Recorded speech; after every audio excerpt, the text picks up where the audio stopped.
Napapadalas ang paghuli ng mga opisyal ng Metro Manila Development Authority sa mga hindi otorisadong motorista na dumadaan sa EDSA bus lane. Sa inilabas na guidelines ng Department of Transportation, nilinaw ng ahensya na maaari lamang gumamit nito ay LTFRB authorized buses, on-duty ambulances, fire trucks, Philippine National Police vehicles at service vehicles.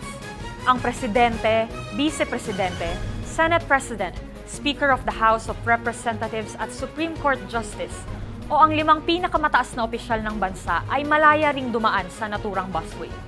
Gayunpaman, talamak pa rin ang mga natitikita ng MMDA na lumalabag dito. Sa ilalim ng pinagtibay na MMDA Regulation 23002 na nagpapataw ng mas mahigpit na kaparusahan. Sa first offense ay pagmumultahin ang motorista ng 5,000 piso. Sa second offense naman, 10,000 ang multa. Papatawan din ng 1 buwang suspensyon ng driver's license at ire-require ang motorista na sumailalim sa road safety seminar. Sa third offense, 20,000 piso ang multa at 1 taong suspensyon ng lisensya ang ipapataw sa motorista.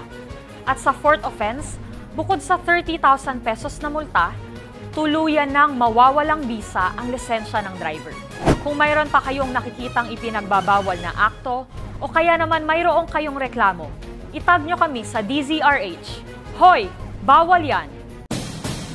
Ang mga maling gawain atin ang pansinin para hindi na ulitin sa DZRH.